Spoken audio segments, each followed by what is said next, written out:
Turn the heating up.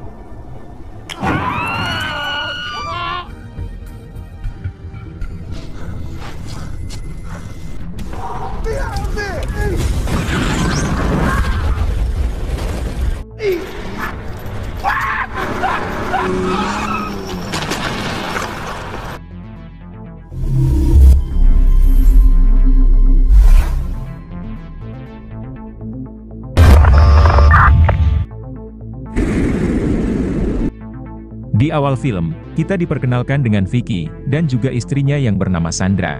Pasangan suami istri ini sedang diselimuti rasa bahagia, karena sebentar lagi, anak sematawayang mereka akan segera pulang, setelah sekian tahun meninggalkan rumah. Diketahui sang anak merupakan seorang tentara, yang saat ini sedang bertugas di Afghanistan, dan masa tugasnya akan segera berakhir.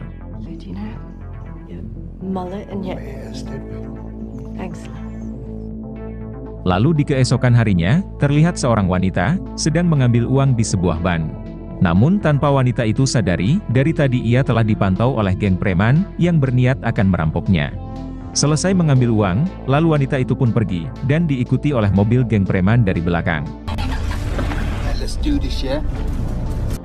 Tiba di jalan yang sepi, geng preman lantas mencegat mobil si wanita, dan berniat akan merampok uangnya.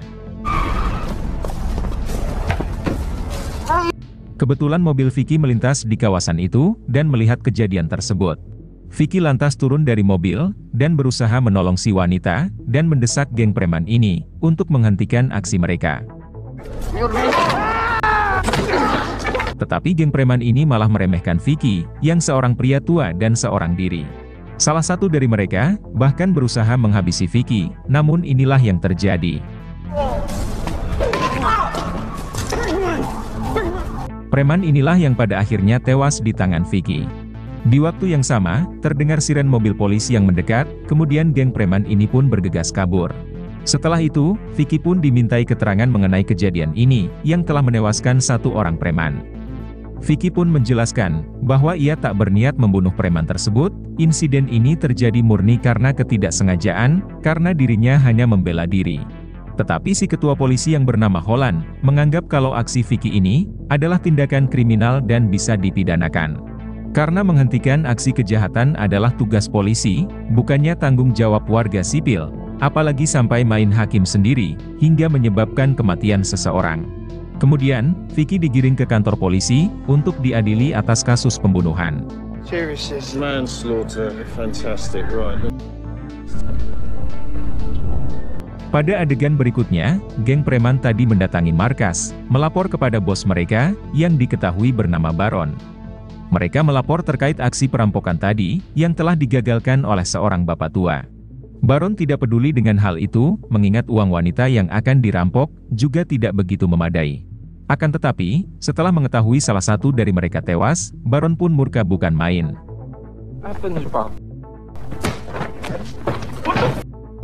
Karena si preman yang tak sengaja dibunuh oleh Vicky tadi, ternyata adalah adik kandung Baron. Sahabat Baron yang bernama Aldian, lantas menyarankan agar Baron menghabisi keluarga Vicky, sebagai bentuk balas dendam atas kematian adiknya. Karena hutang nyawa, harus dibayar dengan nyawa, begitulah prinsip mutlak, yang selama ini dipegang teguh oleh geng mereka. Malam itu juga, Baron dan anak buahnya mendatangi rumah Vicky. Alamat rumah Vicky berhasil mereka lacak, dari nomor plat mobilnya. Kemudian, mereka mengetuk pintu rumah itu.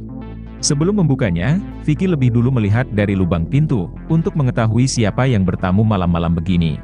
Namun inilah yang terjadi. Mereka berhasil menerobos masuk ke dalam rumah, sehingga membuat posisi Vicky dan istrinya terpojok. Setelah itu, keduanya diikat dan disiksa sembari direkam.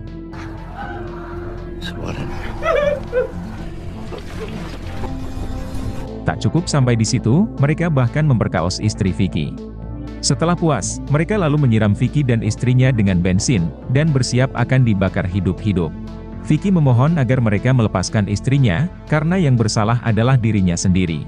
Akan tetapi, Baron tidak peduli dan langsung menyalakan koreknya. Turn the heating up. Pada akhirnya, Vicky dan sang istri, tewas dengan cara yang sangat mengenaskan. Wajah geng preman ini tampak puas, karena dendam mereka telah terbalaskan. Beberapa hari kemudian, terlihat pesawat tentara pasukan khusus, telah mendarat dengan selamat di London. Anak Vicky yaitu Jimmy, tiba di negaranya dengan perasaan terpukul, karena kedua orang tuanya yang sangat ia rindui, kini sudah berpulang dengan cara yang tragis.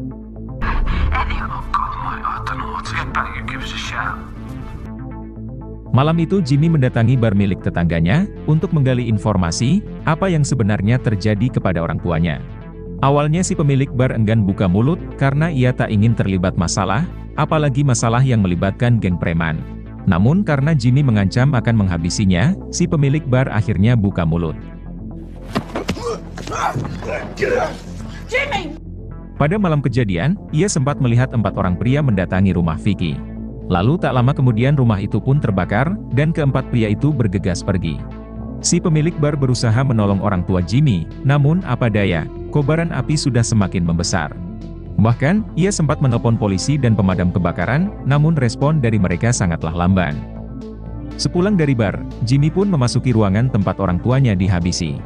Di ruangan itu, Jimmy menemukan foto ia dan orang tuanya, dan hal itu membuatnya semakin terpukul.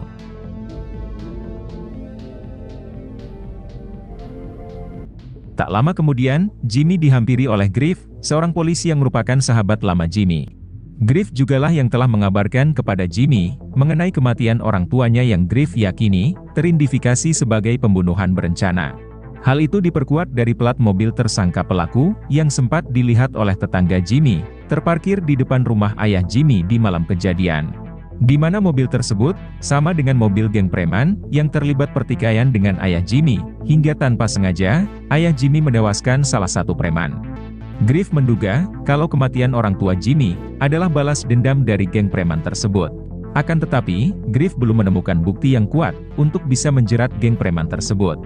Mendengar hal itu, Jimmy pun meminta bantuan Griff untuk menggali info, terkait identitas semua anggota geng preman tersebut.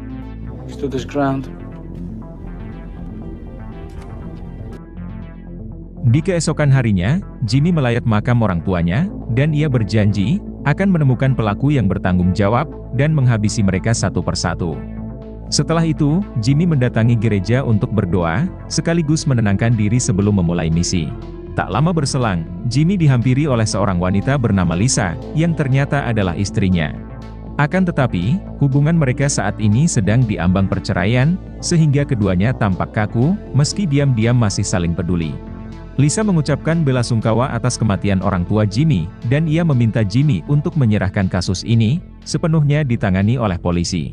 Lisa khawatir Jimmy akan main hakim sendiri. Karena ia paham betul, sebrutal apa suaminya itu kalau sudah murka.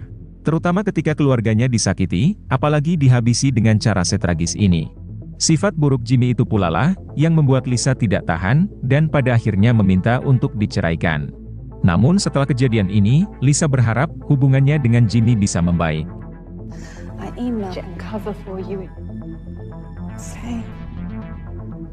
Jimmy juga berharap begitu. Namun ada misi penting, yang harus ia selesaikan terlebih dahulu, sebelum memperbaiki kembali pernikahannya. Di siang harinya, Jimmy dan Griff kembali bertemu. Griff sudah mendapatkan info pemilik mobil tersebut, yang ternyata adalah milik Baron, yaitu si ketua geng preman. Dan kebetulan pula, preman yang mati di tangan ayah Jimmy, merupakan adik kandung Baron. Dari semua kebetulan ini, tentu Griff dan Jimmy semakin yakin, kalau Baron adalah pelaku utama, yang telah membunuh orang tua Jimmy.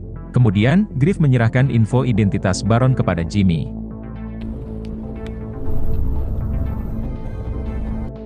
Beralih ke Baron, yang saat ini sedang nge-gym. Selesai melatih ototnya, Baron pun berniat ingin pulang. Namun saat akan beranjak pergi, mobilnya malah ditabrak dari arah belakang.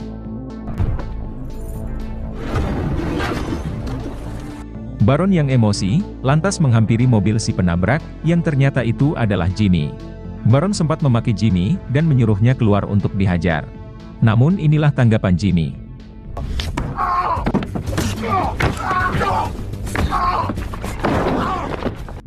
Ketika sudah tersadar, Baron sudah berada di mobilnya, dalam keadaan tangan terikat. Bahkan, Jimmy juga menyiram bensin ke mobil Baron.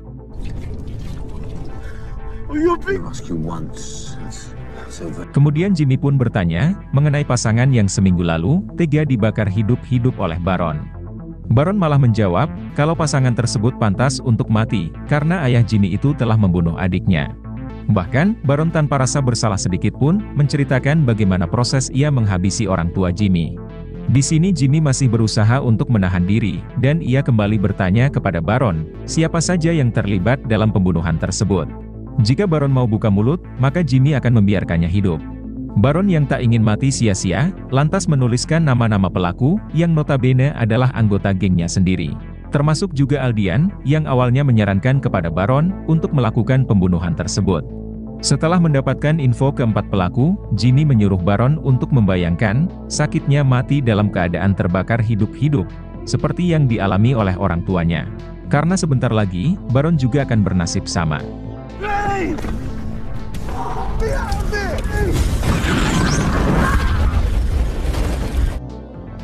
Selesai itu, Jimmy menemui istrinya.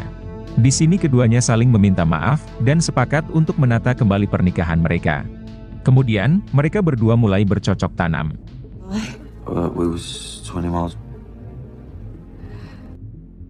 Di keesokan harinya, terlihat polisi dan wartawan, mulai menganalisa tempat kejadian perkara. Terlihat seorang anak buah Baron, juga ada di sana. Ia langsung menghubungi teman-temannya yang lain, melapor terkait Baron yaitu bos mereka, ternyata sudah almarhum dengan cara yang tragis. Di malam harinya, dua orang anak buah Baron, mendatangi Aldian dan langsung menodongkan senjata.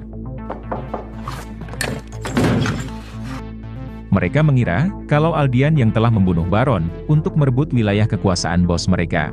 Hal itu diperkuat dengan kenyataan, bahwa sehari sebelum Baron tewas, ia dan Aldian sempat bersih tegang. Di saat Aldian akan dihabisi, istrinya pun muncul, menggagalkan aksi anak buah Baron. Aldian menyangkal keras telah membunuh Baron. Jika Aldian memang ingin Baron mati, ia akan langsung menembaknya, dan tak perlu repot-repot membakarnya. Setelah berhasil meyakinkan anak buah Baron, Aldian langsung mengusir mereka.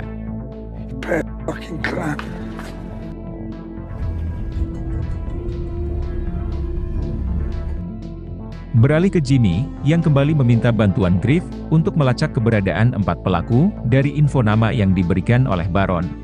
Griff sempat menyarankan, agar Jimmy menyerahkan kasus ini kepada polisi saja. Karena ia tidak ingin sahabatnya itu celaka, karena harus berurusan dengan kelompok preman brutal. Tetapi Jimmy menolak saran dari Griff, karena menurutnya aparat di negeri ini, bisanya hanya ontang-anting kaki saja, apalagi hukum di negeri ini juga sudah bobrok. Bahkan, kebanyakan polisi korup, malah bekerja sama dengan geng preman, untuk mencari uang dari jalur bisnis haram. Bagi Jimmy, hukuman penjara terlalu ringan, bagi geng preman sampah masyarakat tersebut. Hukuman yang layak bagi mereka, adalah dengan cara dibumi hanguskan. Jimmy juga menegaskan, kalau tindakannya ini bukan hanya didasari balas dendam, tetapi juga untuk membersihkan wilayah ini, dari para cecunguk yang sudah sangat meresahkan. This is the only white in your face. The riots give you closure in a dress. Di keesokan harinya, Griff dan Holland mendatangi TKP perampokan, yang menewaskan seorang warga sipil. Griff menyarankan, agar mayat korban segera diautopsi, guna mengidentifikasi sidik jadi pelaku. Tetapi Holland malah melarang, karena banyak hal penting yang harus dikerjakan polisi, apalagi korban bukanlah orang penting. Karena bagi Holland, ini hanyalah perampokan biasa, dan hampir setiap minggu terjadi. Lagi pula, istri korban juga akan mendapat uang yang banyak, dari uang asuransi kematian suaminya itu. Mendengar hal itu, Griff semakin bisa memaklumi anggapan Jimmy, kalau hukum di negeri ini sudah semakin bobrok. Sebagian polisi, lebih memperhatikan kasus yang menimpa orang-orang berduit.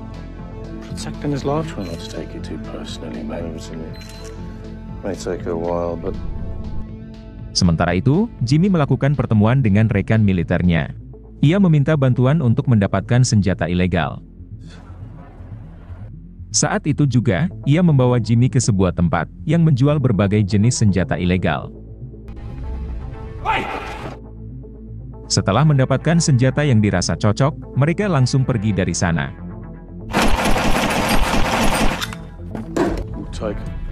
Si rekan mengucapkan bela sungkawa kepada Jimmy, atas kematian tragis orang tuanya. Rekannya itu mendukung Jimmy untuk balas dendam, karena jika hal ini terjadi kepada orang tuanya, ia juga pasti akan melakukan hal yang sama. Beralih ketiga anak buah Baron, yang saat ini sedang minum di sebuah bar. Kemudian, salah satu dari mereka mengarah ke toilet. Lalu di sana, ia diserang oleh pria bertopeng hitam. Dengan mudahnya pria itu bisa melumpuhkan anak buah Baron ini.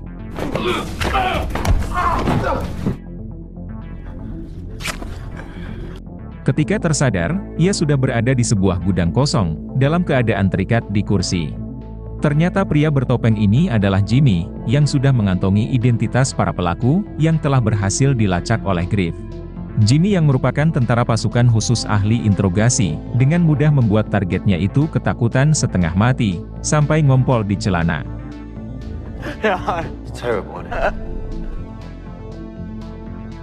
Di tengah itu, pemuda ini ditelepon oleh dua orang temannya. Jimmy menjawab panggilan tersebut, dan mengatakan kalau teman mereka ini, sudah tidak bisa lagi bicara untuk selamanya, alias koit dengan cara yang mengenaskan. Jimmy juga menegaskan, kalau setelah ini mereka berdua juga akan bernasib sama.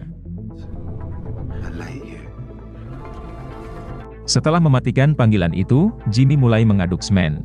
Tetapi bukan untuk ngecor tembok, melainkan untuk dimasukkan ke dalam mulut dan hidung si preman. Pada akhirnya, si preman ini pun mati secara perlahan, akibat akses keluar masuk nafasnya sudah diblokir. Di keesokan harinya, polisi mendatangi TKP dan dibuat bergidik, setelah melihat jasad korban yang mengeras, karena dismen. Akan tetapi, Holland justru bersemangat menangani kasus ini. Karena jika kasus brutal seperti ini bisa ia selesaikan, maka kemungkinan besar ia akan naik jabatan. Mendengar kalau Holland hanya peduli dengan jabatan, tentu membuat Griff semakin kecewa. Padahal, tadinya ia sudah berniat membongkar siapa pelakunya, yang tak lain adalah Jimmy. Karena menurut Griff, Jimmy sudah mulai bertindak terlalu jauh dan brutal. Kemudian, Holland mendatangi bar, tempat pertama kali korban menghilang. Dari rekaman CCTV bar, terlihat Jimmy tengah memasukkan korban ke dalam mobilnya. Dari sini akhirnya Holland mengetahui, kalau pelaku pembunuhan brutal tersebut adalah Jimmy.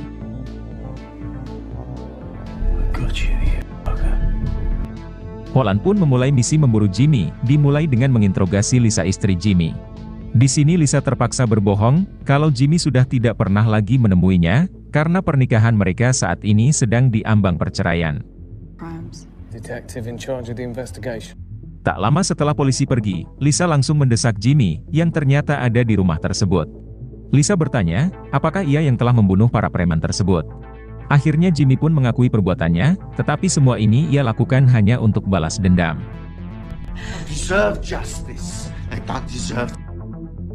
Di siang harinya, Jimmy belanja di sebuah toko terdekat di sana. Tanpa sengaja ia melihat dua orang polisi, yang tengah berupaya mencari dirinya. Menyadari akan hal itu, Jimmy pun bersiap melarikan diri lewat pintu belakang. Namun sialnya, ia malah dicegat oleh dua orang polisi tadi. Saat akan ditangkap, tiba-tiba muncullah dua orang pria kekar, yang langsung menghajar kedua polisi tersebut. Ternyata kedua pria ini, adalah bodyguard atasan Jimmy di militer, yang merupakan seorang kolonel. Kemudian, si kolonel membawa Jimmy pergi. Di dalam perjalanan, kolonel mengatakan kepada Jimmy, kalau tugasnya di Afghanistan masih belum selesai, dan pemerintahan Inggris sangat membutuhkan sosok militer seperti Jimmy. Bahkan, si kolonel juga sudah mengetahui perbuatan Jimmy, yang telah membunuh para preman tersebut. Si kolonel tidak mempermasalahkan hal ini, asalkan Jimmy menghentikan aksi brutalnya tersebut, dan kembali melanjutkan tugas di Afghanistan. Menanggapi itu, Jimmy malah mengatakan kepada si kolonel, kalau ia ingin mengundurkan diri dari militer. Si kolonel tentu tak ingin kehilangan prajurit terbaiknya, dan ia memberi waktu kepada Jimmy selama 48 jam, untuk menghabisi para preman yang masih tersisa. Tetapi setelah semuanya selesai, Jimmy harus ikut dengan tim terbang ke Afghanistan, guna melanjutkan tugas yang masih berlangsung.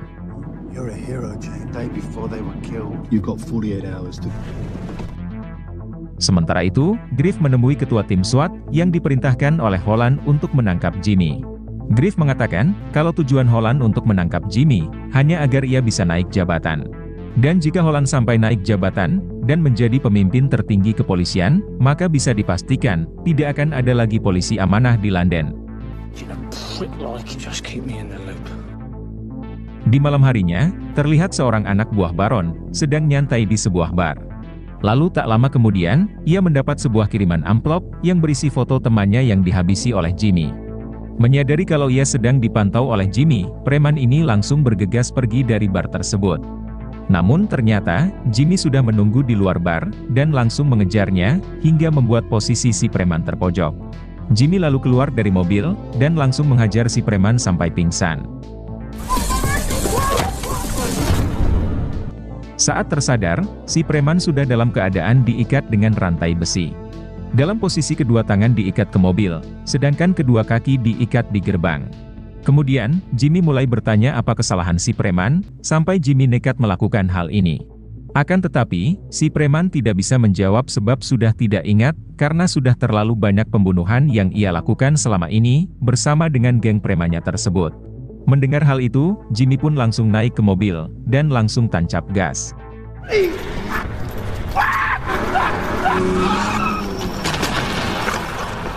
Hingga pada akhirnya, si preman terbagi menjadi dua bagian. Di keesokan harinya, Kolonel melakukan pertemuan dengan Holland. Ia mendesak Holland untuk berhenti memburu Jimmy, karena Jimmy adalah pahlawan yang sudah banyak berjasa pada negara. Akan tetapi, Holland menolak, karena divisi anti-kriminal bukanlah wewenang militer. Holland tetap akan memburu Jimmy, dan menggiringnya masuk ke dalam penjara, bahkan ia akan memastikan Jimmy dihukum mati. Mendengar hal itu, si Kolonel hanya bisa tersenyum kecil.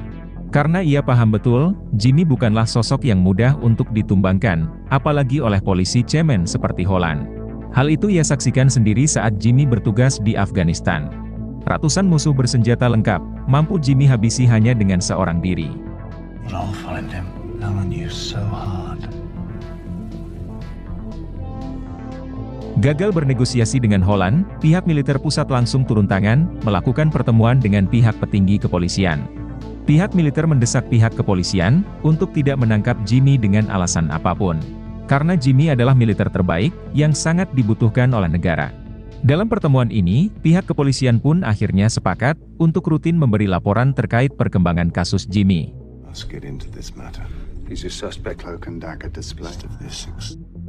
Di malam harinya, satu orang anak buah Baron yang masih tersisa, berniat mendatangi rumah Aldian untuk meminta bantuan, karena semua anggotanya sudah almarhum.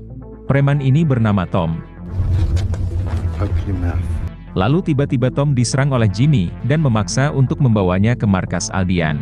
Singkat cerita, Jimmy dan Tom tiba di markas Aldian, dan terlibat baku tembak dengan geng tersebut. Tom yang tertembak di bagian kaki, berupaya untuk melarikan diri. Sementara itu, Jimmy pada akhirnya berhasil memojokkan Aldian, sedangkan istri Aldian tewas ia bantai.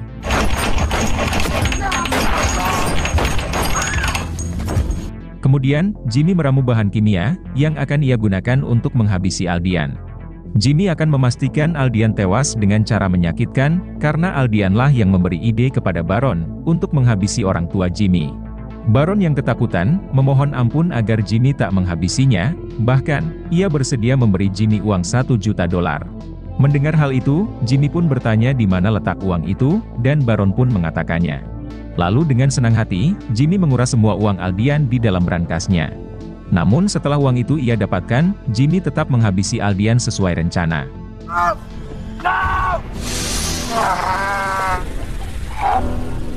Kini target Jimmy hanya tinggal satu orang lagi, yaitu si Tom yang tadi berhasil kabur. Di balik itu, Holland ternyata sudah mengetahui, kalau Griff lah yang selama ini, memberikan info identitas pelaku kepada Jimmy. Holland lantas bertanya, siapa lagi pelaku yang masih tersisa, yang saat ini sedang diburu oleh Jimmy.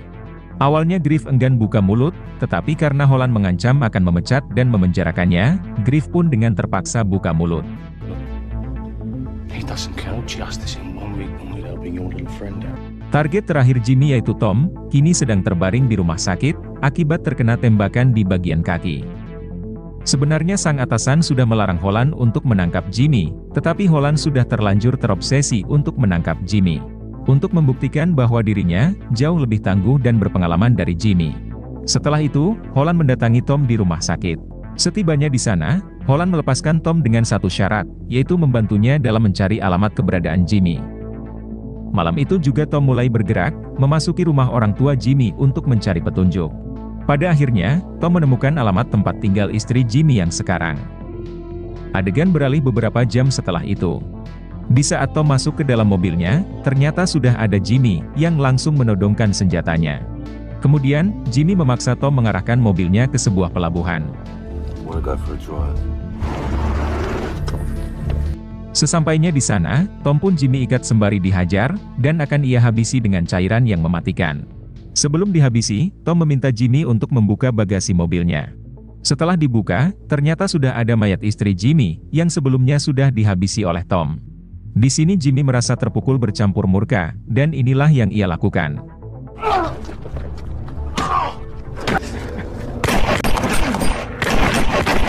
Akhirnya Tom tewas, dengan bentuk jasad yang sudah tak bisa dikenali lagi. Pada waktu yang bersamaan, Holland dan tim SWAT muncul mengepung Jimmy, dan memintanya untuk menyerahkan diri. Tak lama datang pula Griff, yang sangat terkejut melihat Lisa yang terbujur kaku. Griff sangat menyesal telah memberitahu Holland mengenai keberadaan Tom. Griff lantas memaksa Holland untuk mengaku kalau ialah yang telah melepaskan Tom, yang sudah menjadi tahanan polisi di rumah sakit. Holland akhirnya mengaku kalau memang ia yang telah melepaskan Tom, guna membantu mencari alamat Jimmy. Tetapi ia tak menyangka kalau Tom akan menghabisi istri Jimmy. Dan Holland sama sekali tidak merasa bersalah, menurutnya, istri Jimmy tewas atas kesalahan Jimmy sendiri, yang enggan menyerahkan diri kepada polisi. Mengetahui Holland tega mengorbankan warga sipil tak berdosa, ketua tim SWAT pun marah, dan pada akhirnya melepaskan Jimmy pergi. You just gonna let him walk? Holland yang tak terima, berusaha menghentikan Jimmy. Sebenarnya, Jimmy bisa saja membunuh Holland, yang secara tidak langsung menyebabkan kematian istrinya, meskipun kejadian itu tidak disengajakan. Akan tetapi, Jimmy memutuskan untuk mengampuni Holland. Seminggu kemudian, Panglima Militer menugaskan si kolonel untuk menangkap Jimmy. Karena ternyata, Jimmy menolak kembali bergabung ke dalam militer, padahal semua pelaku sudah berhasil ia bantai. Di akhir film, terlihat geng berandalan berusaha memperkaos seorang gadis. Lalu Jimmy muncul, untuk membantai geng berandalan tersebut. Ternyata, Jimmy sengaja keluar dari militer, agar bisa membasmi geng preman sampah masyarakat, yang selama ini tidak becus ditangani oleh polisi. Kemudian, film pun selesai. Baiklah teman-teman, sampai di sini dulu video saya hari ini. Semoga kalian terhibur, dan sampai jumpa lagi di video berikutnya.